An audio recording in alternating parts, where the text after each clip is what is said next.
Hey everyone. I'm Jason Mitchell. I'm 36 years old, and for 8 agonizing years, my own father consistently told me there wasn't enough room for me and my 2 kids at the annual family beach vacation. It was a lie and we all knew it. So, I bought a dilapidated beachfront resort 2 hours down the coast, poured my entire life into rebuilding it, booked it solid for the summer, and when my father called to deliver that same, tired excuse, I had the profound satisfaction of telling him, "Just like your house, Dad, mine's out of room," before I walk you through the storm that followed. The explosive fallout that ripped my family to its foundations and the slow, painful process of rebuilding it into something stronger. Do me a small favor. Let me know where you're watching from in the comments below. It's a wild world, and it's always incredible to see how far our stories can reach. Okay, so to really get this, I need to take you back. Not to the beginning of the 8 years, but to a specific moment about a year before that phone call. Picture it. A gray, drizzly Tuesday in March. I'm standing on what would eventually become the grand deck of my resort, Seaside Haven. But back then, it was just a skeleton of rotting wood, slick with rain. The air was a miserable cocktail of sawdust, salt, and damp decay. I had a yellow hard hat on my head and my boots were sinking into an inch of mud. The screech of a circular saw cutting through wet lumber was the only music. This place wasn't a dream yet. It was a muddy, expensive, terrifying nightmare I'd gambled my entire future on. My phone buzzed, a low hum against my leg. I pulled it out, wiping the screen on my jeans. The name flashed on the screen, Dad, a familiar cold knot tightened in the pit of my stomach. It was as predictable as the tides. 3rd week of March. Time for the annual call. The call that would politely, calmly, and devastatingly remind me of my place in the family hierarchy. Somewhere near the bottom. I walked away from the crew, towards the edge of the crumbling sea wall, the choppy gray Atlantic churning just feet below. I took a fortifying breath and swiped to answer. Jason. His voice was exactly as I expected. Brisk, efficient, devoid of warmth. The voice of a man closing a business deal, not talking to his son. "How are you?" "I'm good, Dad. Keeping busy?" I said, my own voice carefully scrubbed of emotion. It was a tone I had perfected over years of disappointing him. "What's up?"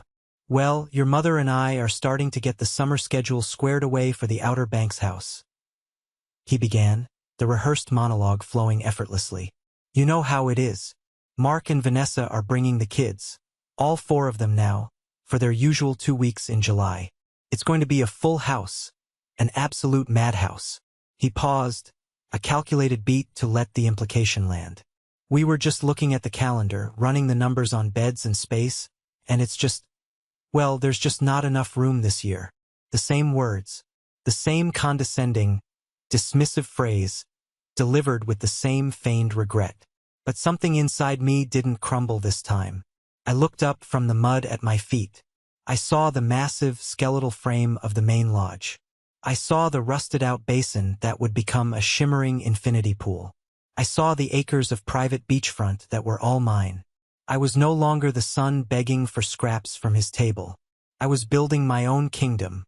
A slow, genuine smile, the first one I'd felt in his presence in years, spread across my face. "Hey, don't you worry about it, Dad," I said, my voice so calm and cheerful it was almost jarring. "We've actually already made other plans for the summer." The silence that followed was the sweetest sound I had ever heard. It wasn't just silence. It was a void, a gap in his script. I had gone off book and he was utterly lost. For 8 years, my response had been a variation of disappointed acceptance. This cheerful indifference was a language he didn't speak. "Oh," he finally managed, the single syllable freighted with suspicion and a hint of wounded pride. "Other plans? What kind of other plans?" I let out a small chuckle, the sound carried away by the sea wind. "The best kind," I said, a world of meaning packed into those 3 words. "Listen, I've got to run. The foreman is waving me over. Talk to you later." I hung up before he could formulate another question. The cold knot in my stomach wasn't just gone. It had been replaced by a roaring furnace. He had no idea what was coming. None of them did. But the curtain was about to go up on the final act, and I was holding the rope. To understand the sheer, unadulterated joy of that phone call, you need to understand the suffocating weight of the 8 years that preceded it. This was never about a missed vacation or a crowded beach house. It was a slow, methodical campaign of emotional erasure, orchestrated by my own father, and silently co-signed by my mother and brother. The first cut was the deepest. It came in the chaotic aftermath of my divorce. I was 28, my life in shambles. My wife, Claire, had traded me in for a more flexible model, her yoga instructor, and I was left to navigate the treacherous waters of single fatherhood with a toddler, Lily, and a baby on the way. Ethan was born 2 months after Claire left. My world wasn't just shaken. It had been leveled. And in that crater, where I needed my family's support to help me rebuild, they began to build a wall instead. The beach house was the symbol of our family. A rambling, 4-bedroom house in the Outer Banks that had been passed down through my father's side for generations. It smelled of salt and old wood. The screen door to the deck had a specific squeak that was the soundtrack of every summer of my childhood. It was our sacred ground. That first summer after the divorce, I was still reeling, trying to figure out how to manage 2 kids under 2 and a fledgling business. The phone call from my dad felt almost reasonable. "Jason, listen," he'd said, his voice laced with what I then mistook for concern. "With Mark and Vanessa's new baby, plus their other 2, the house is going to be a zoo. We just don't think it's the right environment for your kids right now. There just isn't the space for all the gear." I was hurt, but too exhausted to argue. I convinced myself it was a one-time thing. It wasn't. The next year, the excuse was slightly different, but the result was the same. The year after, the same. It became a new, cruel tradition. The moment it truly crystallized for me, the moment I understood this wasn't circumstantial but intentional, happened on a Tuesday afternoon when Lily was 6. My home office was a chaotic mess of invoices, half-finished code, and baby toys. Lily came bursting in, her face a supernova of childish pride. She was clutching a piece of construction paper. "Daddy, look what I made," she announced, thrusting the drawing at me. It was a crayon masterpiece. A big yellow house with a lopsided roof sat next to a very blue ocean. A crowd of stick figures stood on the sand, all holding hands under a giant, smiling sun.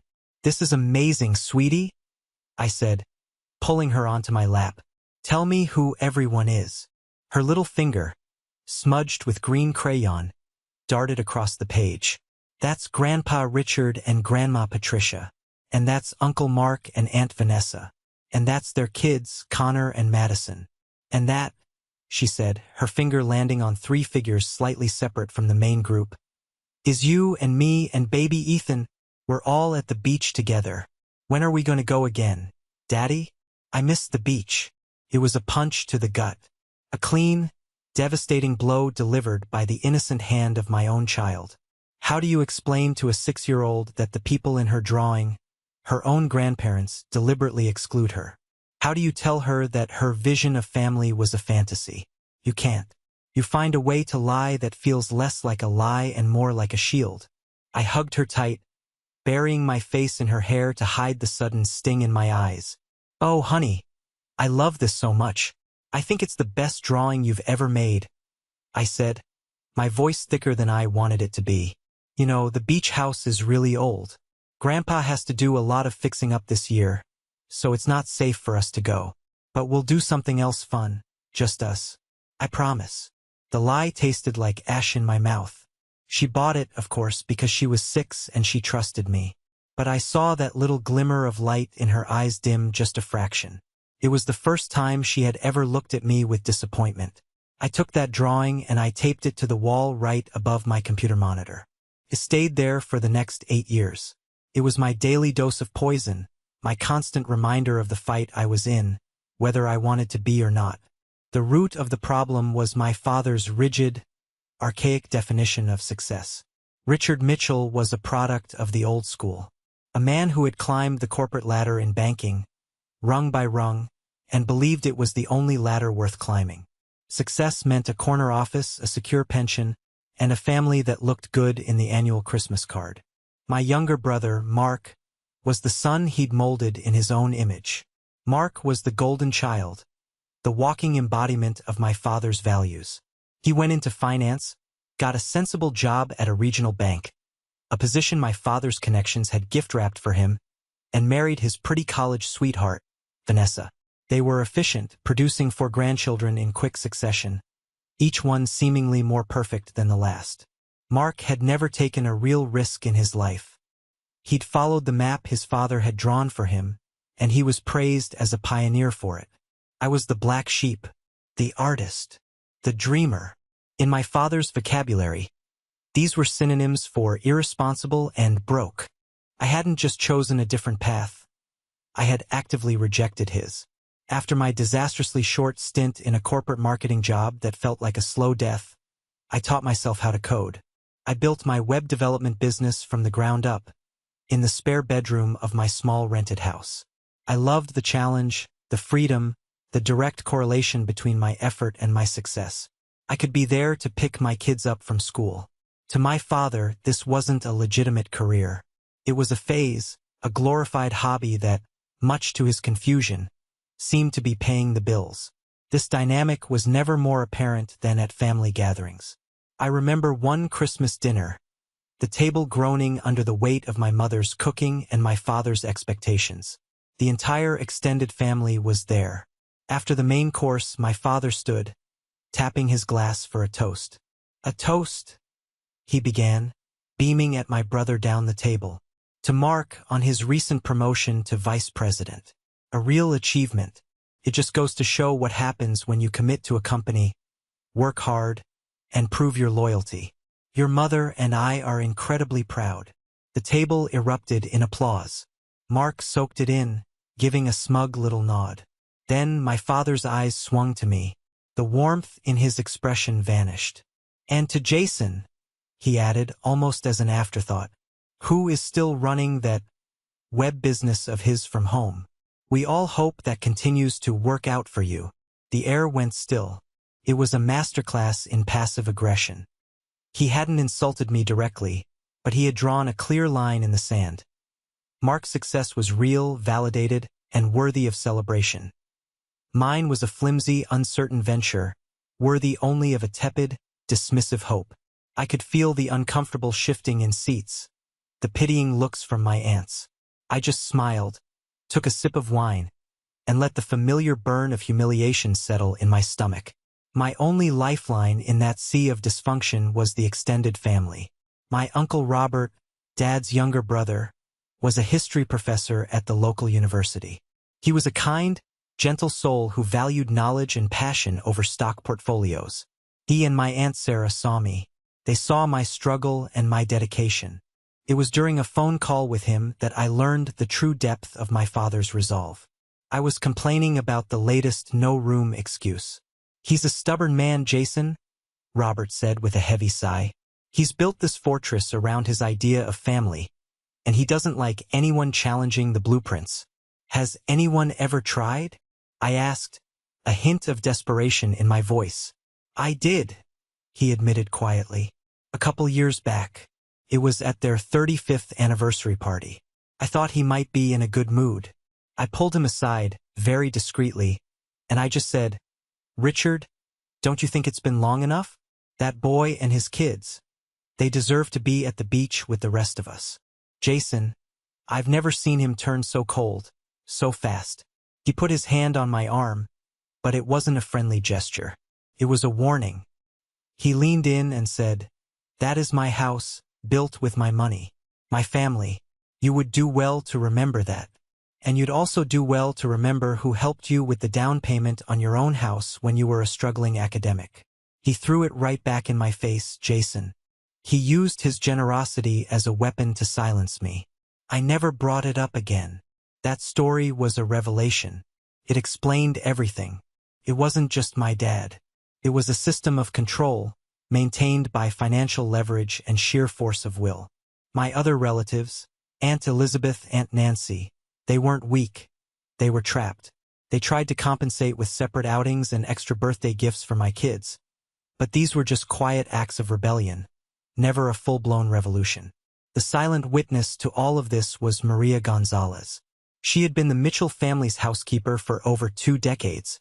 She'd known me since I was a pimply teenager. She was a woman of few words but profound loyalty. She saw everything.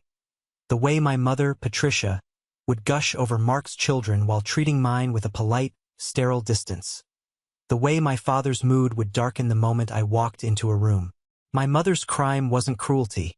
It was cowardice. Her silence was a constant, ringing endorsement of my father's behavior. And every July, Maria would perform her own small act of defiance. My phone would buzz. It would be a picture message from a number I didn't have saved, but I knew it was her. A single, high-resolution photo. My nieces and nephews burying each other in the sand. Mark and my father on the deck, beers in hand, laughing at some shared joke. The whole happy family -3. There was never any text. Just the image. A piece of irrefutable evidence. A reminder of the life I was supposed to be living. I kept every single one of those photos in a locked folder on my phone. A gallery of grievances. On the long nights when I was debugging code until my eyes burned, on the days when a client payment was late and I worried about making rent, I would open that folder. The sadness had long since curdled into something else. It was a cold, hard, diamond-like core of anger, and it became my fuel. Looking at those stolen moments, I made a silent vow to my children, to myself. One day I would build something of my own. Something so grand, so undeniable, that it would cast a shadow over their cramped, 4-bedroom world of exclusion. And everyone would see it. The tipping point, the moment the Cold War turned hot, wasn't a phone call or a secret text. It arrived in a cream-colored envelope with my name written in my mother's elegant calligraphy. You are cordially invited to celebrate the 62nd birthday of Richard Mitchell. A part of me wanted to burn it, to just ignore it and spare myself, and my kids, the inevitable discomfort. By now, Lily was 9 and Ethan was 7. They were old enough to understand condescension, even if they didn't have a word for it. They could feel the temperature drop when we entered a room. At family functions, they became my shadows, sticking close to my legs, their usual boisterous energy replaced by a watchful silence. But another part of me, the part that had been fueled by Maria's photos and Lily's crayon drawing, refused to surrender, refused to be erased. Hiding was a form of acceptance. Showing up was a form of defiance. Besides, I had an ace up my sleeve. For the first time in my life, I was coming to one of these events with news that even my father couldn't dismiss. My little computer hobby had just landed the biggest contract of its life. A multi-year, 7-figure deal to completely overhaul the digital infrastructure of a major tech corporation. It was validation in the form of a signed contract. It was success in the only language my father truly spoke. Money. Maybe, just maybe, this would be the key that finally unlocked a sliver of his respect. It was a stupid hope, and I would pay for it. The party was at my parents' house. A sprawling, impeccably decorated colonial that always felt more like a showroom than a home. Every surface was polished, every cushion was plumped. It was a house designed to be looked at, not lived in. We were late, a small act of defiance on my part. When I walked in, holding Lily's hand and Ethan's, the usual thing happened. The cheerful babble of conversation hit a momentary lull. A dozen heads turned. It was the silent, collective acknowledgement. Oh, look, the other son decided to show up. I ignored it, plastered a sociable smile on my face, and navigated my kids towards the long buffet table, a safe harbor in a sea of judgment. I got them plates of food, settled them in a corner with some of my kinder cousins, and began to work the room. My aunts and uncles were wonderful, as always. They pulled me into warm hugs, asked about the kids, and listened with what felt like genuine interest when I told them about my work. They were my allies, but they were a minority party in this rigid two-party system. The moment came later in the evening, after the birthday cake had been served and my father had blown out his candles. I found myself standing in a small, powerful circle on the back patio. My father, holding a glass of expensive scotch. Mark, looking unbearably smug in a new blazer, and a couple of my dad's old cronies from the bank, all of them radiating an aura of complacent wealth. It was now or never. Actually, Dad, speaking of things going well, I began, pitching my voice to be casual but clear. I have some fantastic news on the work front. My company, Mitchell Web Solutions, just signed a huge contract. It's a 7-figure deal with a major tech firm out of Austin. We're going to be rebuilding their entire digital platform from the ground up. I said it with a quiet confidence. I wasn't bragging. I was sharing. I was offering up my biggest professional triumph as a gift, a reason for him to finally be proud. I watched his face, searching for a flicker of surprise, a hint of a smile, even a grudging nod of approval. What I got was a blank stare. He took a slow, deliberate sip of his scotch, swirling the amber liquid in his glass. He looked me up and down, a flicker of something. Disdain? Pity? In his eyes. A contract, he said, the words clipped and dismissive. That's nice, Jason. A good bit of temporary money. He turned to his friends, a small, knowing smile on his lips. Maybe now he can use that to finally start thinking about a real career. Something with a proper benefits package, a 401k. Stability. Something that lasts.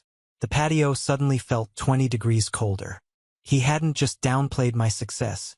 He had actively negated it. He had taken my victory and twisted it into evidence of my continued failure to live up to his standards. My greatest achievement was, in his eyes, just a stepping stone to the kind of life he approved of, the kind of life Mark had.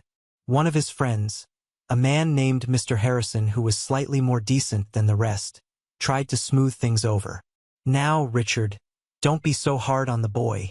A 7-figure deal is a hell of an accomplishment in any industry. Congratulations, son. But the poison had already been administered, and my brother, Mark, ever the opportunist, saw his chance to deliver the fatal dose. He let out a short, sharp bark of a laugh. Oh, you don't get it, Dad. This is his career. He gets to play on his computer all day. No boss, no office, no accountability.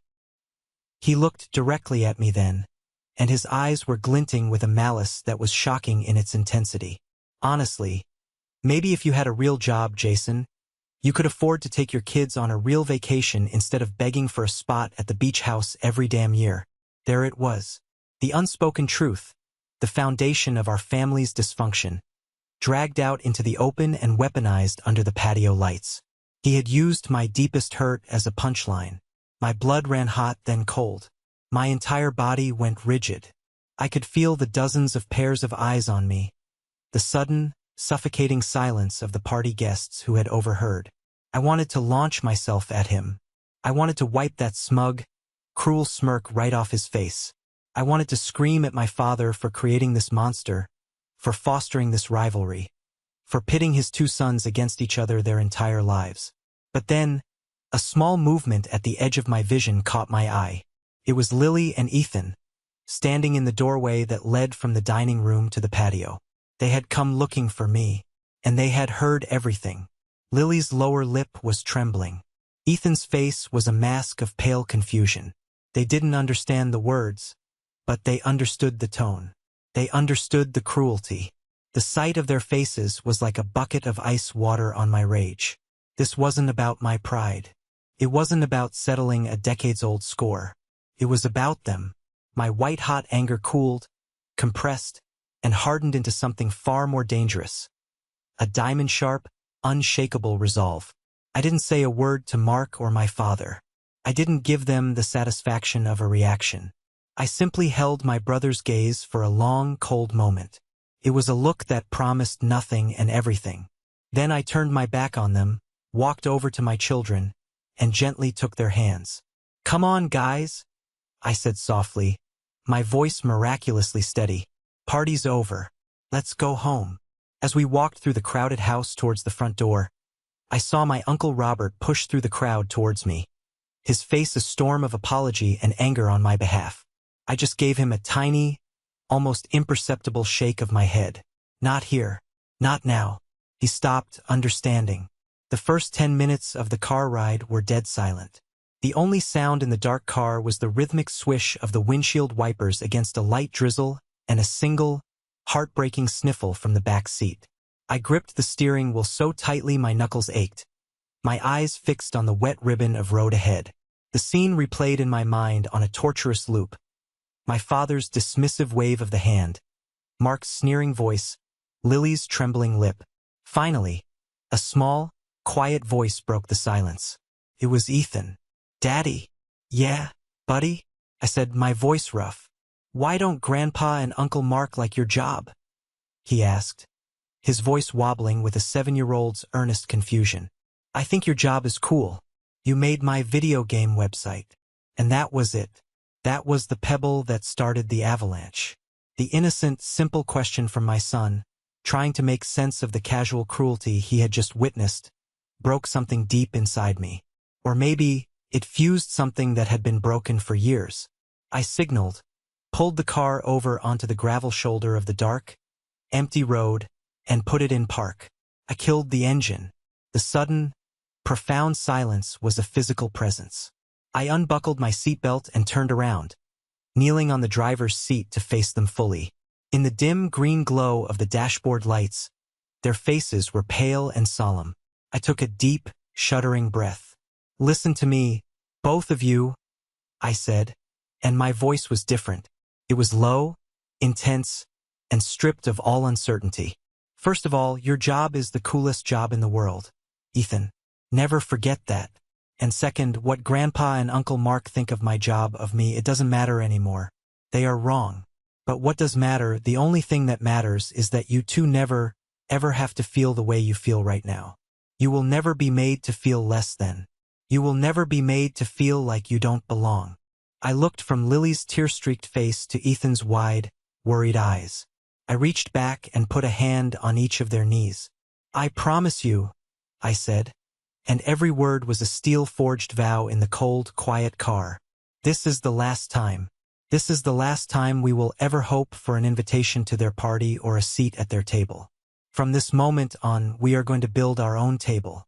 And it is going to be bigger and better and more beautiful than anything they can imagine. And everyone who is kind and good will want a seat." They didn't understand the specifics, of course, but they understood the promise.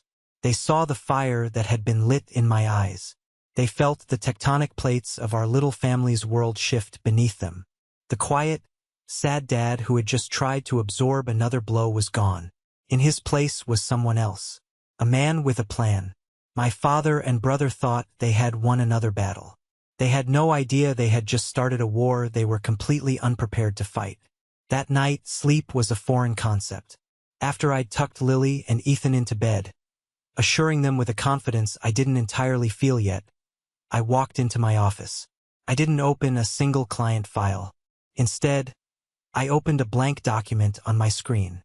At the top, in bold, 72-point font, I typed 2 words, "The plan." The raw humiliation of the party had acted as a crucible. It burned away years of accumulated self-doubt, of hoping for approval, of trying to fit into a box I was never designed for. The hurt was still there, but now it was a tool. It was high-octane fuel. I saw with blinding clarity that I could never win playing their game by their rules. I couldn't outmaneuver a banker in his own world. But I could create a new world entirely. A world so far outside their limited, gray-flannel imagination that they wouldn't even see it coming until it was fully built. The following year was a testament to the power of focused rage. Every ounce of anger, every memory of a slight, every pang of hurt was transmuted into work. I wasn't a freelancer anymore. I was the CEO of a rapidly expanding agency. The 7-figure contract was my battering ram. I used its prestige to kick down doors. I hired the 2 best minds I could find. Ryan Zhang, a programming prodigy who was barely 22 but saw code like it was the Matrix, and Sophia Washington, a marketing strategist with a killer smile and a network that ran deeper than the Grand Canyon. We became a powerhouse. We didn't just build websites, we engineered digital transformations. We took struggling businesses and made them dominant online. Our reputation became our best marketing tool. One huge contract led to 3 more. My income didn't just double or triple. It grew by an order of magnitude. I was living on black coffee and 4 hours of sleep a night. The guilt of not seeing my kids as much was immense, but I made our time together count. And I explained it to them in terms they could understand. Remember I told you we were building our own table? Well, this is me cutting the wood and hammering the nails. It's hard work now, so we can have a giant feast later. And they got it. They were my partners in this. But the agency, as successful as it was becoming, was only phase 1. It was the means to an end. It was the war chest. The real plan, the centerpiece of my grand design, was a long-dormant dream that now seemed not just possible, but necessary. My best friend since college, Ben Harris, was a financial advisor. But he wasn't one of those stuffy guys in a suit. Ben was a hunter. He lived for the thrill of finding an undervalued asset, a diamond in the rough. One morning, my phone rang. It was Ben. "Jason, drop whatever you're doing," he said, his voice electric. "An opportunity just landed on my desk that has your name written all over it. You remember that old resort down on the coast, Seaside Haven? The one that looks like it's been haunted since the 70s. I had a vague memory of it, a collection of tired-looking buildings we'd pass on the way to the good part of the coast. The owners, the Johnsons, are in their late 80s, Ben explained. The place has been crumbling around them for years. They're out of money, out of energy, and the bank is about to take it. It's on the market for pennies on the dollar, at least for what it could be." A light didn't just go on in my head. A star went supernova. This was it. The board. The pieces. The game. This was the physical manifestation of the table I had promised my children. "I want it, Ben," I said, my voice quiet but absolute. Whoa, hold on, Tiger," he laughed. "Let's be realistic. It's a disaster zone. We're talking millions in renovations. The hospitality industry is a meat grinder. You're a tech guy. That's where you're wrong," I countered, my mind racing. "For the last year, my biggest client, the one that gave me all this capital, a boutique hotel chain. I didn't just build their website, Ben. I lived and breathed their business. I learned their inventory systems, their revenue management software, their marketing funnels.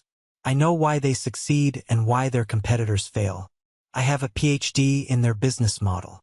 This was the key. The universe hadn't just given me the money. It had given me the education. I spent the next 2 hours on a video call with Ben, walking him through my vision. He threw up roadblocks. I showed him the detours. By the end of the call, he was a believer. But the banks weren't. The first 3 loan applications were rejected so fast it made my head spin. The feedback was always the same: high-risk industry, unproven operator. This is where I had to cash in my biggest chip. Marcus Thorne, the CEO of the hotel chain I'd worked for, was a self-made billionaire who had started with a single, rundown motel. He was tough, demanding, but he respected hustle. I scheduled a meeting. I didn't just present a business plan. I told him the whole story. The 8 years of exclusion, the party, the promise to my kids. I was brutally, vulnerably honest. When I finished, Marcus leaned back in his leather chair and was silent for a full minute. I thought I'd blown it. "My old man was a bastard too," he finally said, a wry smile playing on his lips. "He told me I'd be broke or in jail by the time I was 30. He leaned forward. I like this. It's got heart. And the numbers aren't stupid. Let me make a call. The chairman of my bank owes me a favor. He did more than that. He offered to come in as a silent partner, putting up 20% of the capital for a stake in the business. His name on the paperwork was like a magic key. Suddenly, the bank wasn't lending to a risky web developer. They were co-investing with Marcus Thorne. The deal was greenlit within a week. Seaside Haven was mine. The day I got the keys, I walked the property alone. It was even more depressing up close. The lobby smelled of mildew and regret. A dead bird was floating in the sludge-filled pool. For one gut-wrenching moment, standing on the main deck, feeling the wood sag beneath my feet, I was paralyzed by a tidal wave of pure terror. What in God's name have I done? I was leveraged to the hilt. This wasn't just a risk. It was a potential life-ruining catastrophe. I fumbled for my phone, my hands shaking. My thumb hovered over Ben's number, ready to call and confess my insanity. But instead, my lock screen lit up. It was still Lily's drawing. The yellow house, the blue ocean, the happy stick figures. I stared at it, then took a deep breath of the salty, decaying air. This wasn't just about revenge anymore. This was about replacing that fantasy drawing with a real-life paradise for my kids. The next 9 months were the most grueling of my life. I hired a brilliant hospitality manager, Isabella Rodriguez, a woman who could run a 5-star resort in her sleep. I found a local contractor, Miguel Fernandez, a third-generation builder with hands like leather and an artist's eye. The setbacks were relentless. A vicious nor'easter ripped a hole in the roof of the main lodge, causing massive water damage and setting us back by $100,000. Then came the asbestos discovery in the walls, a remediation nightmare that ate up another 2 months and a fortune in specialized labor. The lowest point came on a cold, dark night in February. I was in my on-site trailer staring at a spreadsheet. The numbers were bleeding red. Our main lumber supplier had gone bankrupt, and with the supply chain already a mess, finding a new source was proving impossible. The entire project was about to grind to a halt. Every day of delay was costing me thousands in interest payments alone. I felt the walls of the trailer closing in. The weight of the loans, the responsibility to my investors, the promise to my kids. It was all crushing me. I picked up the phone and called Marcus Thorne. It was 11 p.m. "This is a mistake," I said, my voice barely a whisper. "I'm in over my head. The lumber, the delays. I think I'm going to fail, Marcus." I expected him to yell, to threaten, to pull his funding. Instead, he just chuckled. It was a low, gravelly sound. "Did you think this was going to be easy, son?" he asked. "Building something real is always hard. It's supposed to be. It's the universe testing if you really want it. I once had a fire burn down half my first motel 2 weeks before opening. I wanted to quit. Instead, I slept in my car on the property and helped the crew rebuild it myself." He paused. "This lumber thing is a problem. It's not the end of the world. You're a smart kid. Figure it out. Call me back when you have a solution. Not a problem." He hung up. I was stunned, then angry, then inspired. He was right. This was a test. I spent the rest of the night on the phone, a man possessed. I called mills and suppliers up and down the East Coast. At 7 a.m., bleary-eyed and buzzing with caffeine, I found a small, family-owned mill in rural Virginia that had exactly what we needed. I had to pay a massive premium and wire them the money on the spot. But by noon, a convoy of trucks was on its way south. I walked out of the trailer and saw Miguel and his crew standing around, looking worried. "Trucks are on the way," I announced, my voice hoarse but steady. "We're back in business." The cheer that went up from that crew was the best sound I'd ever heard. I hadn't just solved a logistics problem. I had passed the test. I had proven to myself and my team that I wouldn't break. From that day on, a new energy infused the project. We were a team on a mission, and slowly, agonizingly, beautifully, paradise began to take shape. The 2 weeks leading up to the Labor Day grand opening were a masterclass in strategic planning. This wasn't just a party. It was the final public act of a play I had been writing for a year. My first move was personal. I designated the first 2 weeks of July, the exact time my family was at the Outer Banks, as a soft open for Seaside Haven. The only guests were me, Lily, and Ethan. We had the entire shimmering resort to ourselves. We were the first to swim in the infinity pool, the first to eat in the restaurant, the first to watch movies in the private screening room. It was magical, and I documented it. Just a few carefully chosen photos on social media each day. The kids building a drip castle on our private beach. A shot of our 3 pairs of feet propped up on the deck railing against a spectacular sunset. The captions were always understated. "A good day. Summer." The effect was exactly what I'd anticipated. The posts became a source of intense curiosity among the extended family. Texts and DMs flooded in. "Jason, where are you? That place is insane. Spill the beans. What's this secret spot?" I'd reply with nothing more than a cryptic emoji. The mystery was building. Then came the masterstroke. Using a sleek new software my agency had developed, I sent out a stunning digital invitation for a Mitchell family and friends Labor Day celebration. It was an all-expenses-paid weekend at the exclusive, brand-new Seaside Haven Resort. I sent it to every single member of my extended family. My aunts, my uncles, all my cousins. Even my 82-year-old grandmother, Gertrude, who still checked her email daily. I invited 24 people. The names Richard, Patricia, and Mark Mitchell were, of course, not on the list. The RSVPs were instantaneous and ecstatic. "We are so there. Jason, this is incredible, thank you. Can't wait to see what you've been up to." Within 2 days, I had a 100% confirmation rate. The stage was set. Labor Day weekend dawned bright and clear, a perfect jewel of late summer. As cars began to pull up the long, newly paved driveway, I stood in the lobby to greet everyone. The reactions were priceless. Jaws didn't just drop. They hit the polished Italian tile.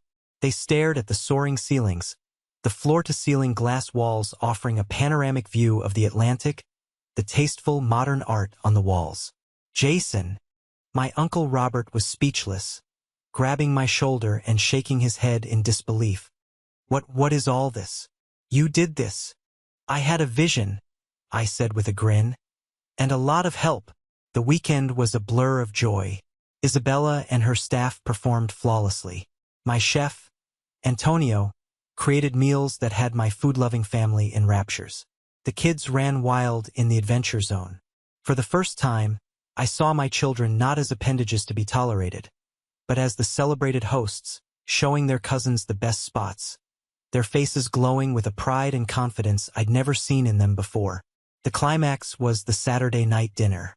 I'd arranged long, beautifully decorated tables on the main deck, under a canopy of twinkling bistro lights. The mood was effervescent. Everyone was laughing, sharing stories, basking in the warm sea breeze and the glow of a perfect evening. As dessert was being served, my Uncle Robert stood, tapping his wine glass for attention. He beamed at me from across the deck. "I think I speak for everyone here," he began, his voice full of emotion. "When I say thank you, Jason, what you have accomplished here is breathtaking. It's more than a resort. It's a statement. Your father must be absolutely bursting with pride." A ripple of agreement went through the crowd. It was the perfect cue, the moment the entire weekend had been engineered to create. I stood up slowly, taking a sip of water to steady my nerves. I looked out at the faces of my family, illuminated by the soft lights. "Thank you, Uncle Robert. That means more than you know."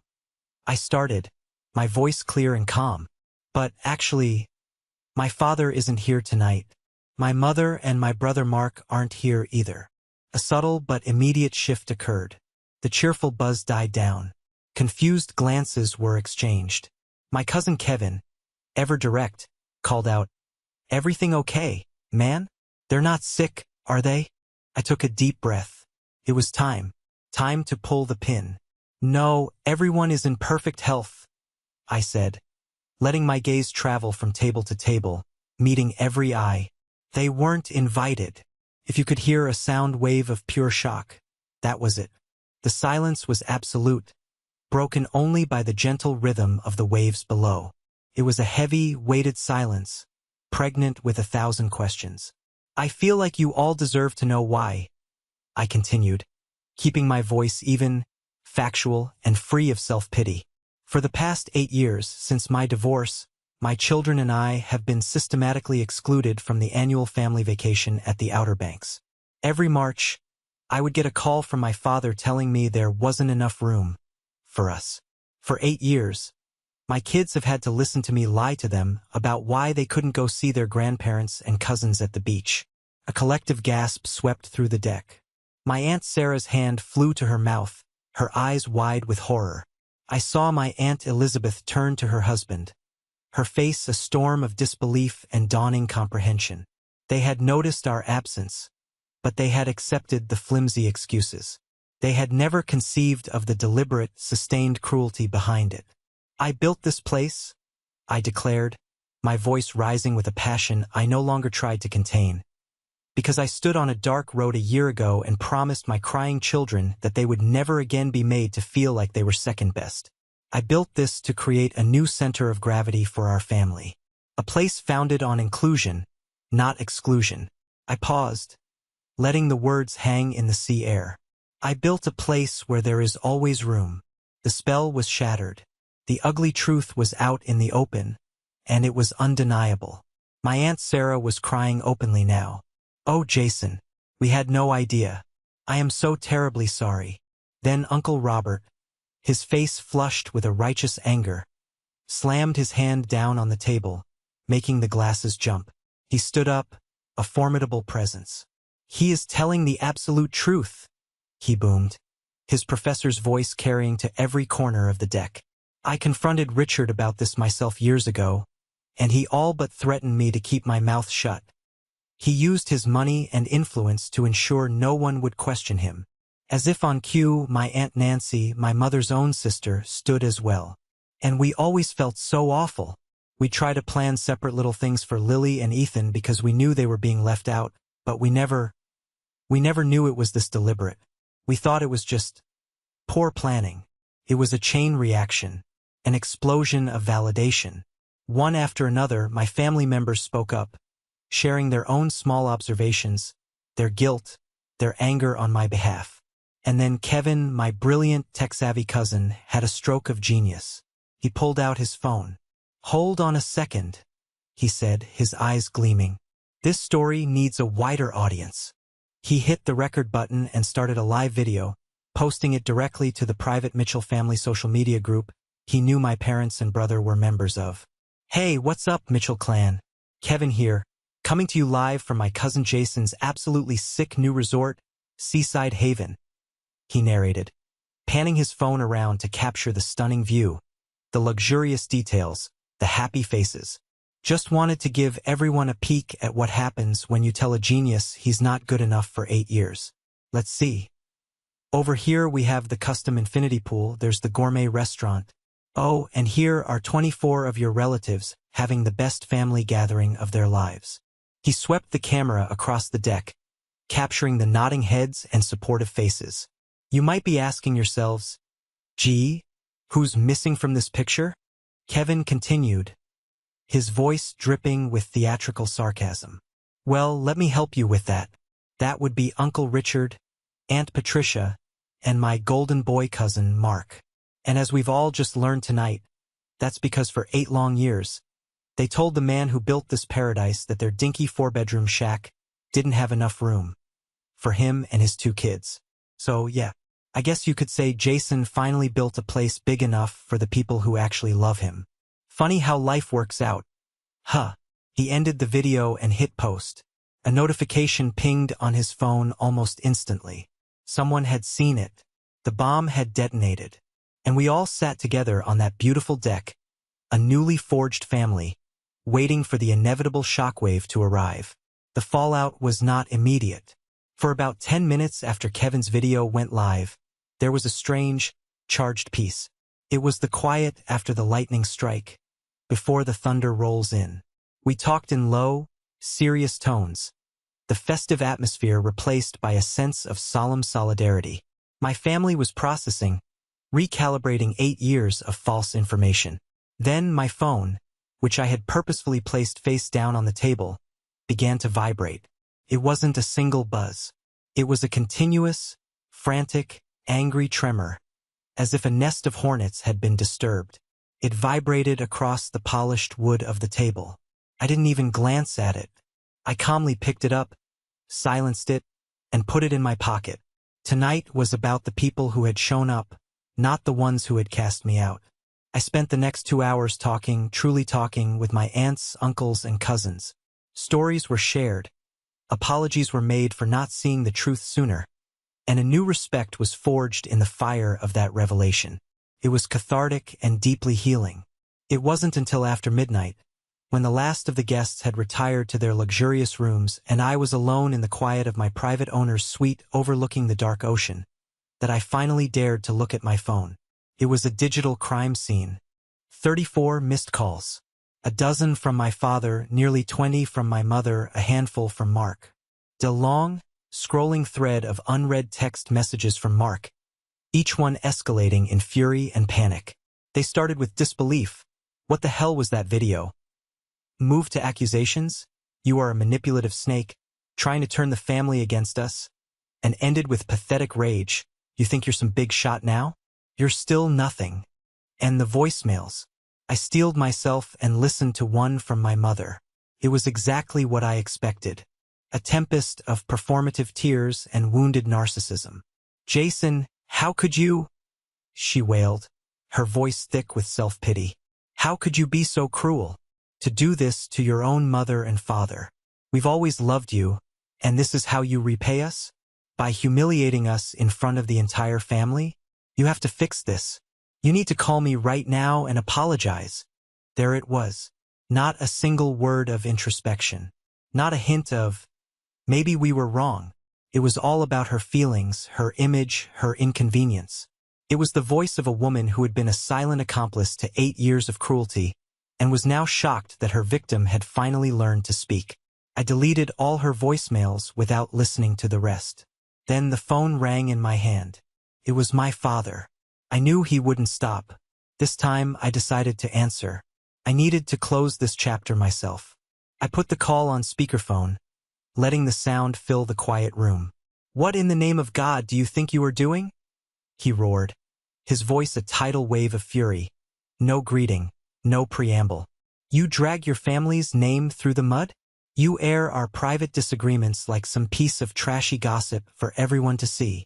I let him rage. I pictured him in his study, his face purple, his world of absolute control shattering around him.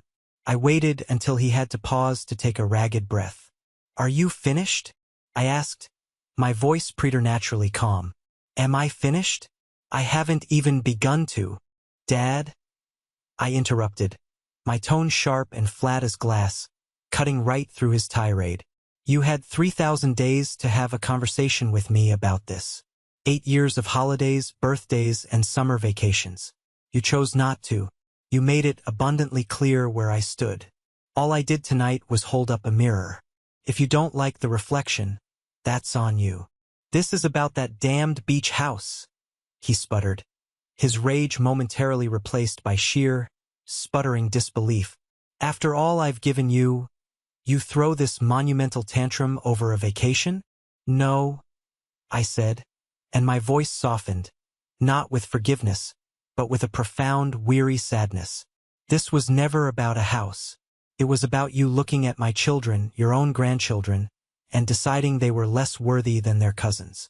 It was about you teaching them, year after year, that your love was conditional and their place in this family was negotiable. You set the rules for your property, Dad.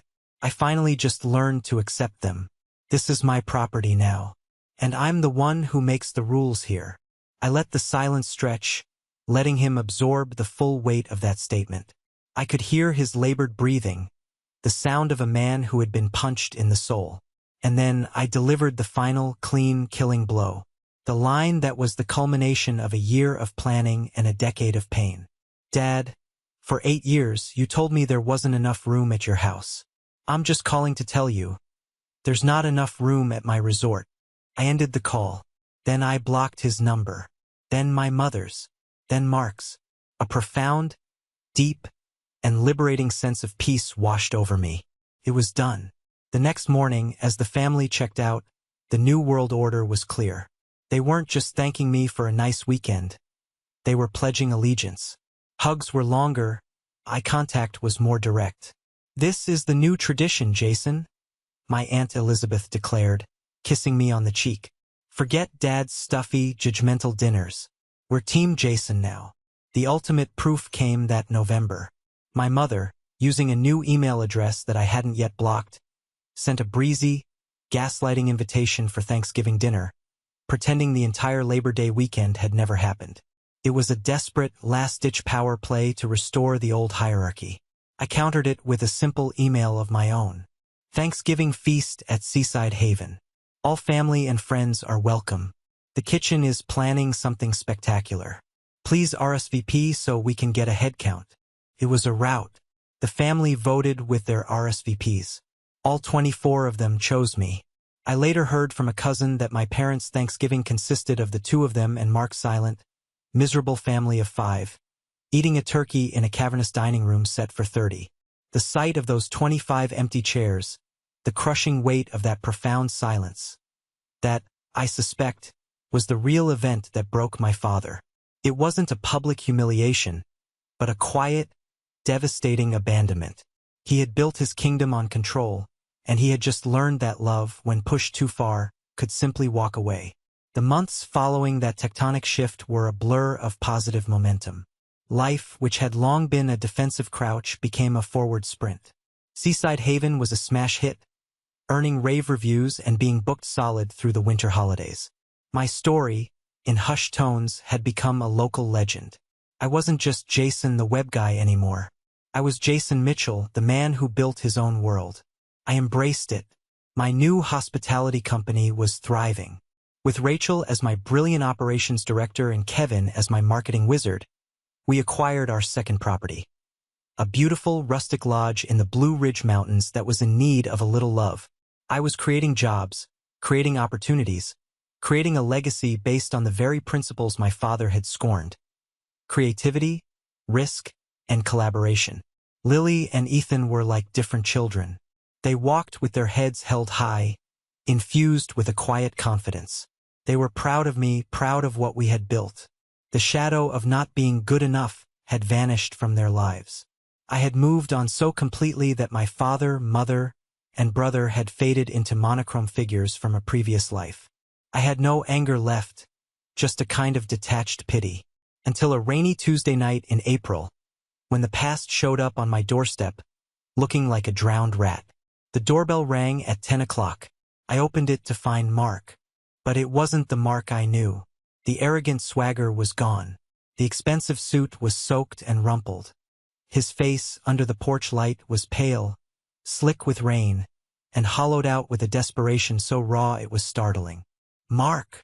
I was genuinely shocked. "What are you doing here?" Jason, I need to talk to you," he stammered, his eyes refusing to meet mine.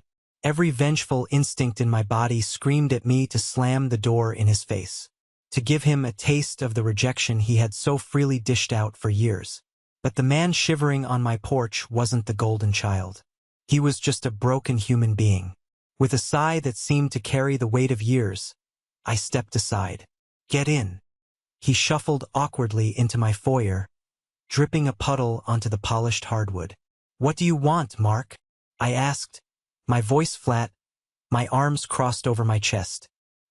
He finally summoned the courage to look at me, and his eyes were swimming in a shame so profound it was almost difficult to witness. "I got fired," he whispered, the words barely audible. "They did a big round of corporate restructuring at the bank. My whole department was eliminated." I didn't say anything. I just waited. "It's a house of cards, Jason," he continued, his voice cracking, the confession tumbling out of him in a torrent of misery. "It's all falling apart. Vanessa is talking about taking the kids and moving back in with her parents. The debt, my God, the debt. Dad co-signed the mortgage, but we have a second mortgage I never told him about. We have tens of thousands in credit card debt just from trying to keep up appearances. The cars, the vacations, the clothes, it's all a lie." He finally collapsed onto the small bench by the door, burying his face in his trembling hands. "I'm going to lose everything, Jason. The house, my family, everything." I waited for the surge of satisfaction, the sweet taste of schadenfreude. But it never came. Watching my brother, my lifelong tormentor, completely fall apart didn't feel like a victory. It just felt sad. He was a prisoner of the same system that had tried to crush me, only he had been living in the gilded cage. "I need money," he choked out, his voice muffled. "I know I have no right to ask, but I have nowhere else to go. Dad won't help. He says this is my mess, that I failed him by not keeping the family together." The irony was a physical blow. The golden child, disowned for failing to do his father's bidding. I went to the kitchen, poured a glass of water, and brought it back to him. He took it with a shaking hand. I'm not giving you any money, Mark, I said, my voice quiet but firm. He looked up, his face crumbling. Oh God, of course. But, I said, pulling a chair from the dining room and sitting down across from him. I will help you. He stared at me, his expression a mixture of confusion and disbelief. Here's what's going to happen, I said, my tone shifting into the CEO mode he'd always mocked. Tomorrow morning at 9 a.m., you will be at my kitchen table. You will bring your resume, your termination letter, every bank statement, every credit card bill, every loan document. You will bring every single piece of paper that defines this mess you've made. We're going to lay it all out, and we are going to make a real, painful, honest-to-God budget. And then we are going to make a plan. He was speechless, just shaking his head slowly in wonder. I'm going to help you find a job, I went on, but it won't be a fancy VP title. It will be a real job, probably for less money, where you will have to prove your worth from day one. I have contacts, people who respect work ethic, not family connections. You will start at the bottom. You will have to swallow your pride. The question is, are you capable of that? Tears were now streaming freely down his face. He could only nod. Why? He finally whispered, his voice hoarse. After everything, after how horrible I've been to you your entire life, why would you do this? I looked at my broken brother, and the answer was surprisingly simple. It wasn't about forgiveness, not yet. It was about something bigger. Because my children and your children are cousins, I said. And they deserve a future where their fathers aren't at war. And because I'm not him, Mark. I'm not Dad. I don't keep a ledger of grievances. I build things. And right now, you, more than anyone, need to be rebuilt. That long, rainy night was the first day of the rest of our lives. It was the beginning of something new, something fragile, but something real. In the painful process of dismantling his financial life, he finally dismantled his ego. He apologized, and for the first time, I believed him. A few weeks later, I established an educational trust, managed by Uncle Robert, for all the Mitchell grandchildren. It was my final declaration of independence from my father's philosophy. Our family's legacy would no longer be about control. It would be about opportunity. 2 years flew by. Life settled into a new, healthier rhythm. My hospitality company now managed 4 properties. Mark, humbled and hardworking, was thriving in his new, less glamorous career. He was a better man for it. He and Vanessa had found their way back to each other. Their relationship rebuilt on a foundation of honesty instead of image. The old beach house in the Outer Banks was sold to a family from Ohio. It was just a house now, its power to hurt us gone for good. The final, quiet moment of reconciliation came on a warm afternoon in late summer, at a party for my father's 67th birthday. It was held, at my mother's gentle but firm request, at Seaside Haven. My father was a different man. The years of quiet isolation from the family he had once ruled had eroded his bluster. He was quieter, slower, his eyes holding a permanent sadness. He had lost his throne and, in doing so, had perhaps found a piece of his soul. He sought me out late in the day. We stood together on the main deck, the same deck where I had taken his life-altering phone call, and watched the sun dip below the horizon. "This place you've built," he said, his voice raspy, his gaze fixed on the endless ocean. "Solid, Jason. It's built to last." It wasn't the apology I had once craved, but it was something more valuable. It was respect. It was acknowledgement. It was peace. "Thanks, Dad," I said quietly. My gift to him that day was a large, framed photograph. It showed all 6 of his grandchildren, my 2 and Mark's 4, laughing and building a sandcastle together on the beach in front of the resort. A new memory, replacing the ones that had been stolen. On a small brass plaque at the bottom, I had a single sentence engraved. Not the words of a victor, but the words of a builder. It read, "Where there is love, there is always room." He looked at that picture for a long time, his hand resting on the frame. And for the first time in my 40 years on this earth, I saw tears in my father's eyes. He didn't wipe them away. He just nodded. A silent surrender, a quiet beginning. Standing there, surrounded by the beautiful, messy, resilient family we had become, I realized my journey was never really about proving my father wrong. It was about proving to myself that I was right. Right to follow my own path, right to define my own worth, and right to believe that the best answer to a closed door is to build a better one and open it for everyone. Thank you for listening to my story. I hope it resonated with you in some way. It's funny how our deepest wounds can sometimes become the source of our greatest strength. Have you ever had a moment that forced you to completely change the direction of your life? I'd love to hear about it. Share your story in the comments below, and don't forget to like and subscribe so you don't miss what's next. Take care.